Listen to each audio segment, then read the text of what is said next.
Okay, welcome and good evening, everyone watching on Facebook Live. I hope I get the terminology and everything right. I'm Ross Mackinnon. I'm Councillor Ross Mackinnon, Ward Member for Bradfield and West Berkshire Council's Executive Member for Finance, Property, Commissioning and Economic Development. But I guess finance is the one that we care about this evening. I'm joined this evening by Joseph Holmes, the Council's Executive Director for Resources. And what we're doing this evening, and thanks once again for joining us, is really running an engagement event on our budget that's going to run from 2021 to 22. The budget was presented to the executive of the council last Thursday, and it will go before the full council on the 2nd of March to be approved for the financial year beginning 1st of April. So the plan for this evening really is to answer your questions and to hear your views. We've got a brief presentation, just a couple of slides to give you the headline areas, the headline figures from the budget, and then we will go through and answer your questions. Some of you have already pre-submitted questions, which is great, so thanks for those. And we're also well kitted out to take questions on the night live as well. So yeah, thanks Joseph, if you just display, here we go. So yeah, we've done the introductions, so we are who we are. I guess a few headline things to talk about. This is my second budget as finance portfolio holder, and last year when we presented the 2020-21 budget, we clearly didn't have an idea. We'd heard of the word coronavirus, but we didn't really have an idea of the storm that was coming down the track. So this year clearly COVID's had a massive impact on the budget. It's worth pointing out actually that we've had significant support from central government to get us through that storm. West Berkshire have had nearly £10 million in unring-fence funding. We've had a lot more in terms of ring-fence funding as well. And we've also administered nearly £100 million in terms of support for businesses, the business rates grants, business rates holiday, that kind of thing. So lots of support has been available for residents and businesses. I guess one of the, if not the big item in the budget is the decision on council tax. We've proposed this year to limit the increase to just 1.99%.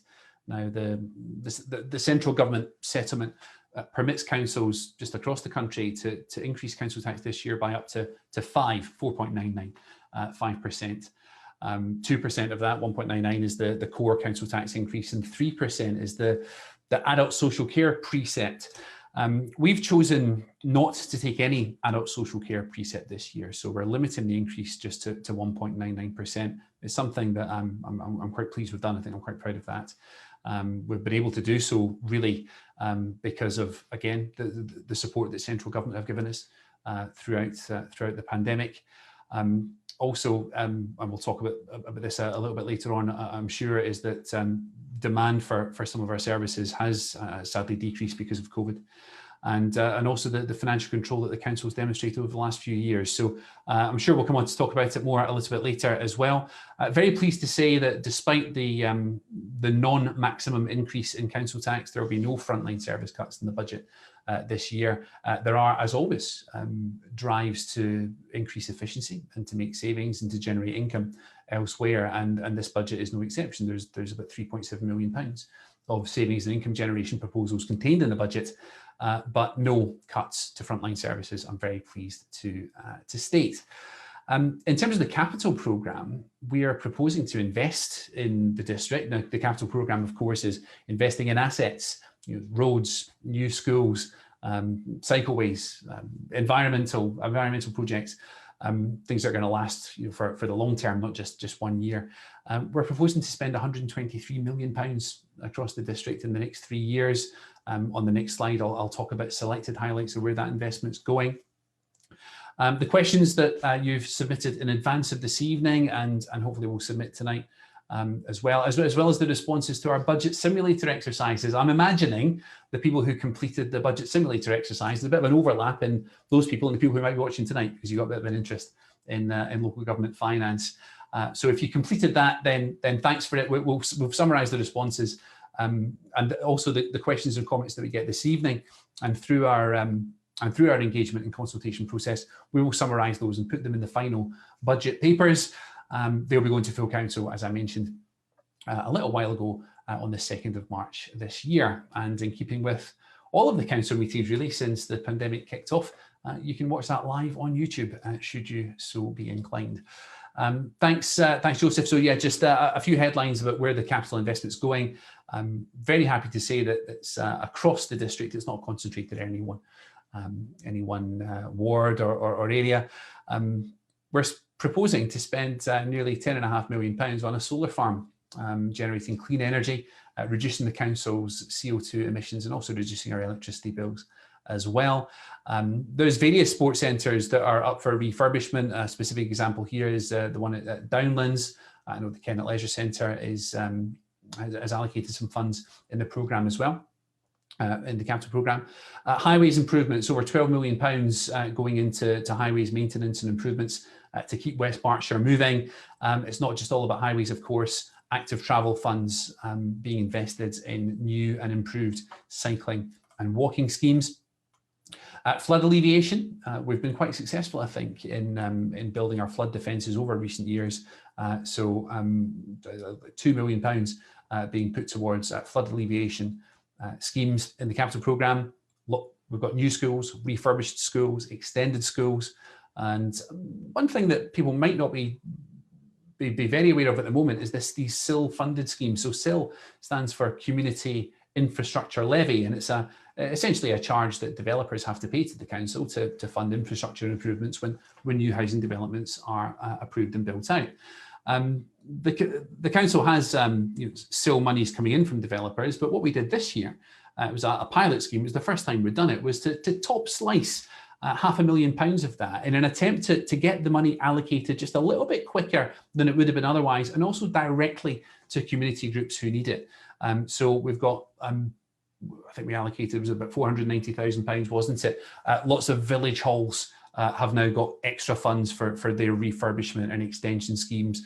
They've got environment. There's a pond up in East Ilsley that's going to have lots of biodiversity improvements. There's a new community hub out at Calcott as well. Playgrounds in Kintbury. I think there was about 17 or 18, Joseph, successful bids. You can correct me if I'm wrong on that one, but geographically spread across the district and with lots of different flavours as well. Okay, I think that's it for the headline. Tonight is not for us to spend presenting to you. It's responding to questions and comments. So I think if what we do is we'll go through a few of the pre-submitted questions, if that's okay. So we'll deal with those in turn, and then we'll turn to the questions that are coming in live. So there's a question here that says, do I really think that people can afford the increase again for council tax? And I think, although I've just spent some time saying I'm really pleased that the increase has been limited to 1.99, and I am, there is a recognition actually that a lot of people out there would want the council tax frozen. In terms of affordability, it's important to put this in context. So 1.99%, that increase, if we take a Band D property, so bang in the middle of the range, that's a £31 increase for the year on a Band D property. That's £2.60 a month and 60p a week. Now, my instincts, everyone knows, I'm a conservative tax cutter by instinct, and I would love to say, well, freeze the council tax. The nature of the council's expenses are really that they're not frozen year on year. There's inflation, there's cost increases, baked into the council's budget. And I mentioned earlier that we have £3.7 million of savings and income generation to find this year to make the budget balance. Well, if we'd frozen the council tax, that would have gone up to £5.7 million. And when I said earlier on that there was no cuts to frontline services, it'd be much less likely that I'd be able to do that. So in terms of, it's a balance to be struck. We didn't go for the full 5. We've capped it at 1.99. As I said, that's £2.60 a month. Yeah, it's a cappuccino at Costa Coffee. I was going to say it's a pint of beer. It's probably not a pint of beer. Instinctively, I would have loved to have done more, but I think, I think most of the people in the district should be able to find it affordable when we talk about it in that context. Of course, for those residents who really do struggle with council tax bills, help is available, and I would urge them to contact us at the earliest opportunity so we can go through their options. Okay, thanks, Ross. The next one I think is over to me. So there was a question saying that there was £40 million investment in our People Directorate with a focus on education projects, yet one of our graphics showed this amount to be 32.7. The sort of difference there is the graphic was breaking it down by council strategy area, whereas the first point around the People Directorate was just looking at it on how the council is sort of organised on a sort of department by department basis. But the next point, the question is, what exactly is it? And the main amount of this spend relates some of the items Ross has raised already. So lots of capital replacement and investment in schools. The Downland Sports Centre, Ross has mentioned already. There's some new forms of entry in some of our schools. There's some remodelling of Calcott schools there. There's an update as well to Falkland School classroom, for example. There's also some spend in that area around additional special education needs placements as well, and some of the facilities there. So it's a wide range of projects. The detail was all in the capital strategy in Appendix B in there. Thanks. Okay. I think the next one's for me as well, Ross. I think it is, yeah. Go on.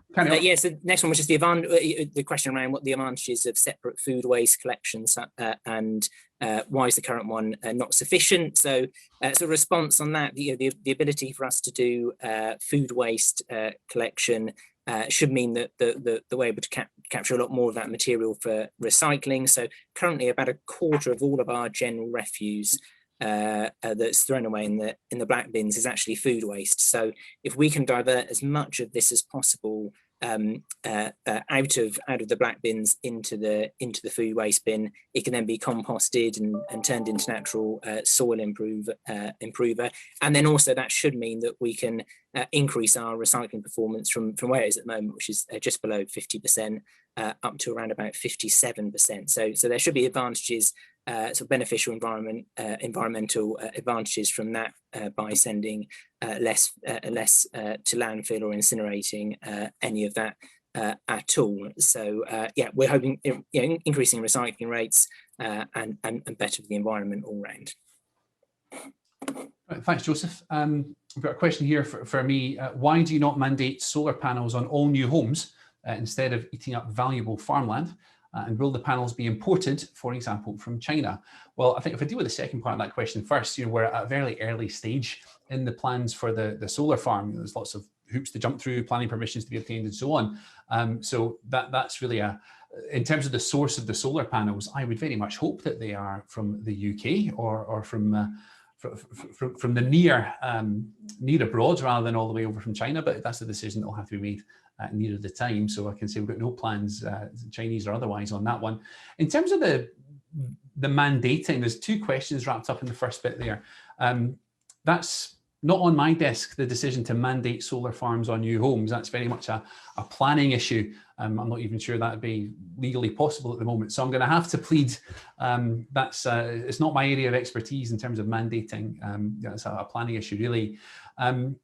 The valuable farmland, though, I am reliably informed that when you put a set of solar panels on the ground, animals can still graze around it. Obviously, certain animals can and certain animals can't. And there is a degree of biodiversity underneath the panels. Now, will the farmland be as productive as it would have been before? It's not my area of expertise, but it doesn't write off the farmland by any means. I'm reliably informed that there is some biodiversity benefits on there. Joseph, I don't know if you've got anything to add to that one, but it's I always enjoy learning about these environmental impacts unforeseen.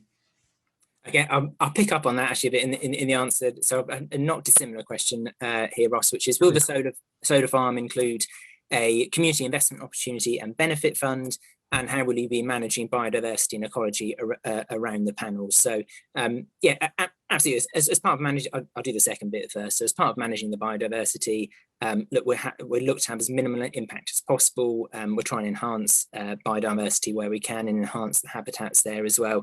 But we'll do all that as we get through into the appropriate studies and assessment as the process of developing the business case and launching the farm starts. And then the first point are we looking at a community investment fund? Absolutely. So the first community municipal investment that we launched last year was really successful. So we managed to complete on that amount just before the end of the 3 months, which was great. And we beat the borrowing rate that we could borrow from central government at that time as well. So would be really keen to do that again, because beating what is the Public Works Loans Board rate means there's a saving overall for the taxpayer, but also, you know, it enables the community to invest in the scheme. So we'd be really keen at looking at that. And also, you know, the interesting thing that we want to look at is with the first bond, in a couple of months' time, so after 6 months of issue, there's this opportunity for people either to, you know, quite rightfully collect their return from that, or to sort of donate it back to the council to use as part of our environment strategy. So we might look at helping to use that to fund additional wildflower verges, or maybe, you know, having a look at you know, electric vehicle charging points, or just some other environmental schemes to help support us. So I'll be really interested to see what those statistics look like in a couple of months' time, because if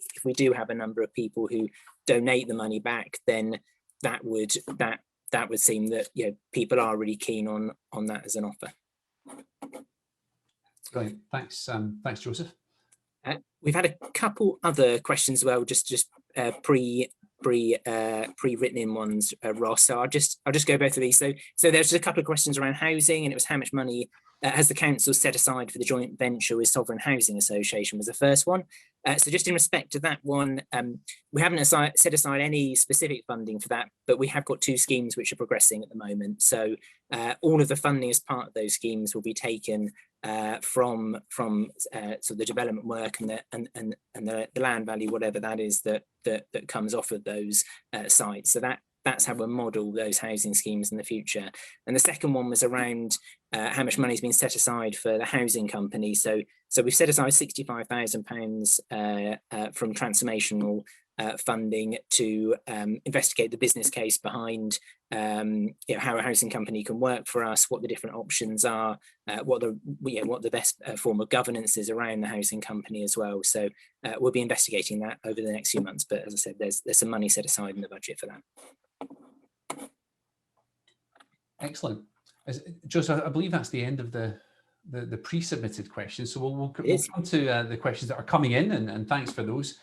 So the first question here from Annie. So it's talking about the cost savings, £100,000 cost saving in the budget from review of adult social care packages, and you know, the implications that are in the budget there could be potential for some complaints from service users.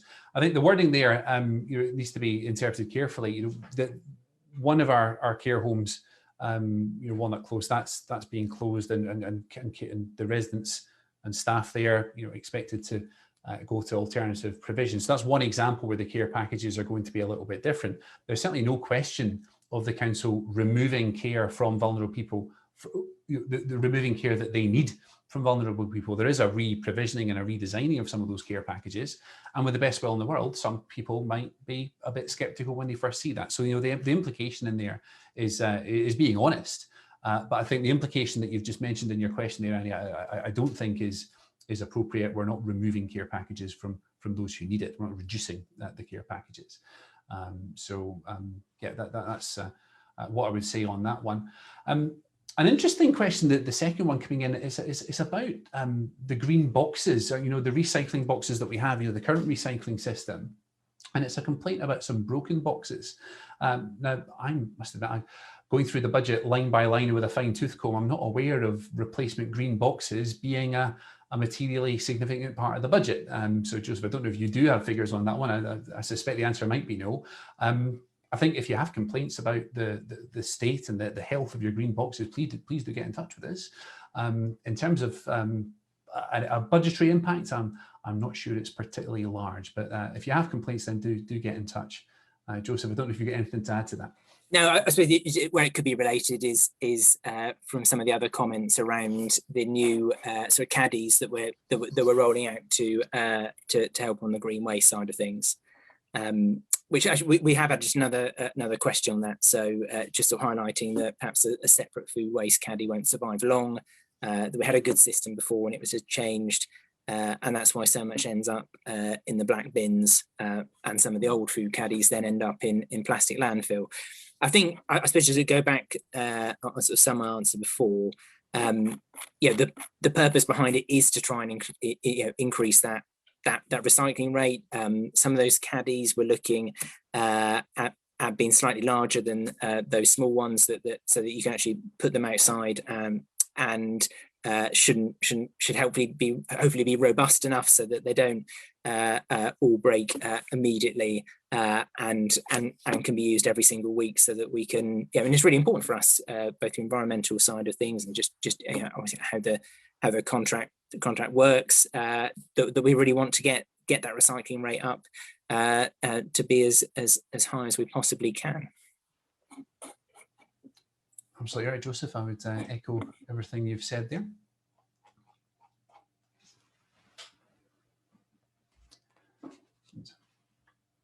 I don't see any other questions at the bottom of my list, Joseph. I know there's people still joining, so do get the questions in. Those of you who are joining a little bit late. It's really great just to have this opportunity to do an event like this.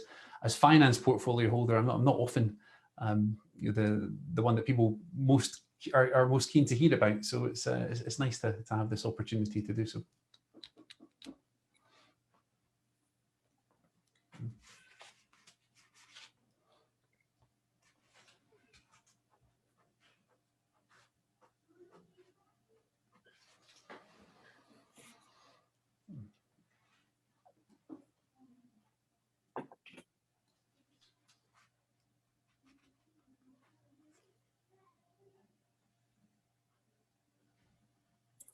I just wonder, Ross, if it's worth us just talking a little bit about the impact of COVID on next year's budget as well, and just to sort of highlight that we've received, or we will receive, just over £3 million of funding to help support with some of the costs that we've incurred due to COVID in 2021-22, and we'll also still receive some of the income compensation scheme from central government as well. So that's where the government fund about 75% of the losses that we receive on things like car parking, for example, because less people have been in our town centres and high streets car parking.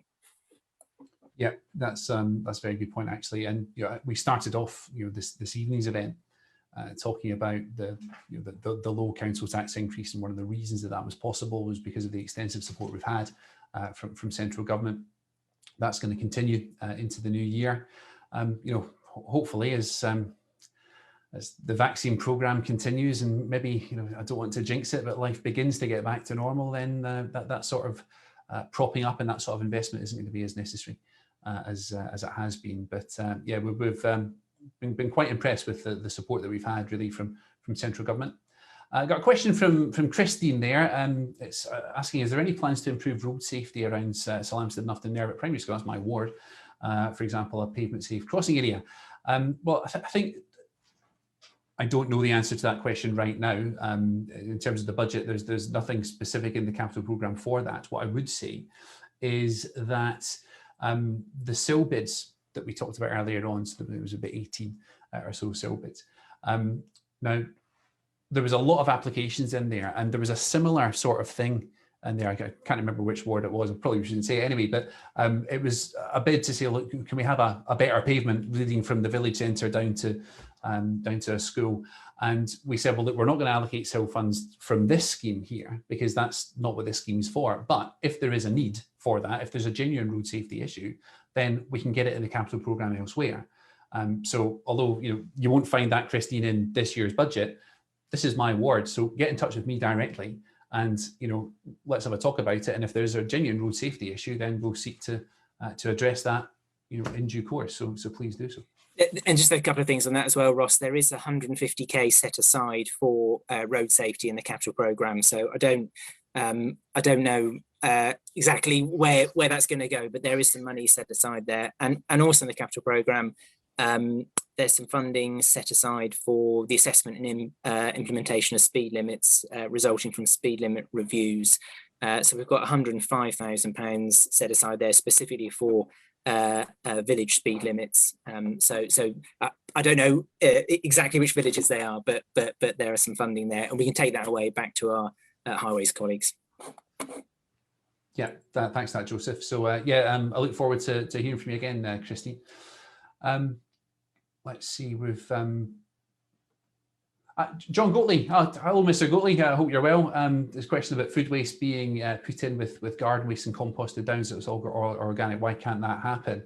I think the answer might be, and then Joseph can sort of hoover in and sort of swoop in and tell me that I'm wrong. I think that the issue is what happens after it goes on from the Veolia centre. I know that's often the issue with recyclables. It's like, why can't we recycle this type of things? Well, there's no market for it. It's what happens after market. You know, as I said, I'm not the environment portfolio holder. I know we're talking about the budgetary impacts of it, so fair enough. But I suspect the issue is what happens after it's been to the Veolia centre. But I don't know if Joseph's got anything else on that. I think as well, it's ease of use as well, Ross. That having those slightly smaller caddies should mean it's easier for people to put those out on the roadside than some of the large green bins as well. So yeah, it's just trying to help influence people's behaviour to make things as simple as possible to help up the recycling rate. Yeah, thanks, Joseph. Yeah, so we've got Annie saying about the hundreds of K savings. Yeah, I'll just go back to what I said before. Annie, absolutely right. It is not removing care from people who need it. It is a reprovisioning and redesigning of care to meet the new model. So yeah, I'm happy to reassure you on that score. A question from Nicola. How does the increase compare with other areas? Well, that's quite an interesting one. It's certainly thanks for that, Nicola. It's certainly the lowest council tax increase I've seen of any council. Now, I have not studied every single council in the UK, of course. I've studied much closer to home. But in terms of our other Berkshire neighbours, I've not seen an increase as low as ours. They've all been a bit higher, those that have announced them. Even looking at our town councils within the West Berkshire area, they're all, or so the two big ones, they're putting their precept up by more than 1.9 as well. So Joseph, I know, has the data often at his fingertips, but yeah, it's the lowest one I've seen, and I'm very pleased with it, Nicola. Joseph? Yeah, I think there's certainly been plenty who are at the max at around 4.99%, and then there's a range then from 3.99% down. Not everyone has obviously put all their information out into the public domain yet, so we won't know probably until next week how everything compares council to council. Yeah, thanks, Joseph. Annie, another question about about PWLB rates. So that it feels that now is the time to be much more ambitious on capital investment. Social housing and more solar parks both would bring revenue streams in for very low interest costs. That's a very interesting point. It's a very good point as well. We've got the solar park proposed in the capital programme. More social housing, of course, the vehicle and the way to do that is always under consideration. What I would say about the PWLB bit rates, the essence of your point, is yes, they're a lot lower now than they were this time last year. So I would say that for those who don't know what PWLB is, Public Works Loan Board, the rate at which we can borrow from central government. For a while, it was just artificially a bit high for various reasons that central government thought was appropriate, but we're back down to normal now, and yeah, we're in a low interest rate environment. I think we just need to be, and your point is a good one. Yes, now is a good time to borrow to invest, and we are doing that. 123 million in the capital programme.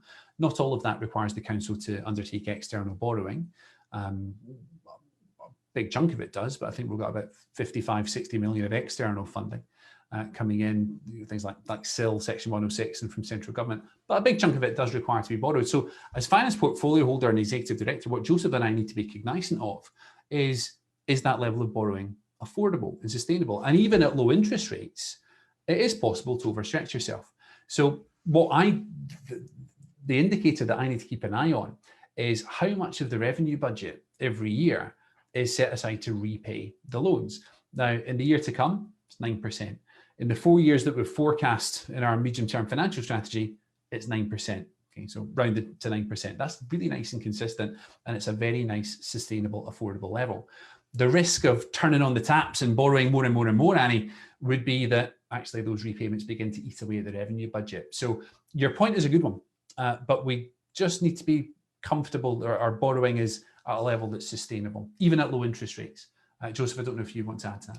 Yeah, so yeah, just a couple of points on that. So yeah, as you said, Ross, we've got £10.5 million in for the solar farm, and there's, I think when you look at the capital strategy for authority our size, £123 million, there's lots of interesting, ambitious schemes in there, and there's some quite substantial investments in different things there, away from just say the very core investment that we have to make just to make sure that sort of assets are fixed and maintained.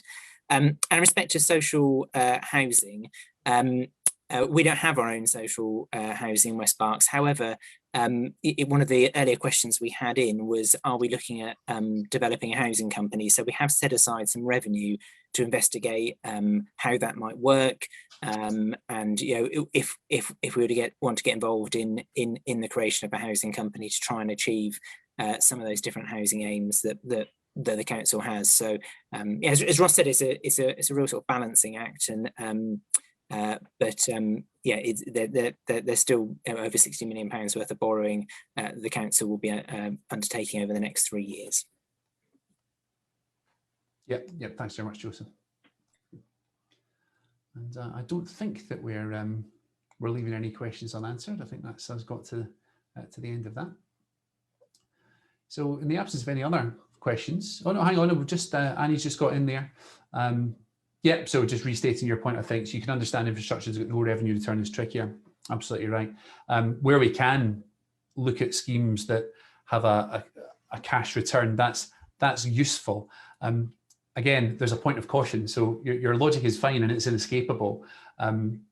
Where we invest purely for a cash return, that's looked upon fairly badly now by central government. So we're not in the days of 2018 where us and lots of other councils borrowed money to invest in commercial property, and that was outside of our district as well. So that was borrowing money to invest on a purely commercial investment, borrowing for yield effectively to support the revenue budget.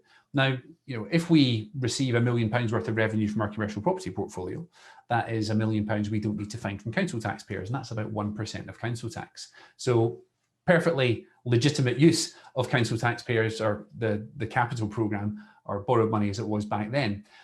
Since then, central government and SIPFA, the public finance accountants, have decided to just try and persuade councils away from doing that. And the guideline change, which came in just about a year or so ago, was that councils really shouldn't be borrowing in advance of need and borrowing for yield. So if we wanted to borrow to regenerate an industrial estate, if we have one of those at all, if we want to borrow to do social housing or a housing programme, that's fine because there's a genuine need there within the district for that sort of scheme.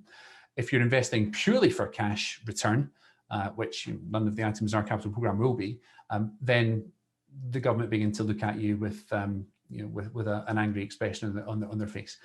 So once again, Annie, can't fault your logic. We just need to be a little bit careful how we proceed, and Joseph can step in and correct anything that I've said. No, that's all fine, Ross. The rules of the game. Good at that explanation now. The rules of the game have changed. So, but it is really important for us that we have that double win, that it absolutely meets service need, and also where we can, of course, make sure that it helps put our finances on a sustainable footing. But huge swathes of our capital programme don't generate any revenue at all. So loads of our sort of capital maintenance and money that might be spent on highways, for example, there's no return there. It's just to make sure that that infrastructure is really, really good for our residents and our businesses. Yeah, spot on. But thanks for the question, Annie. There were some good points in there.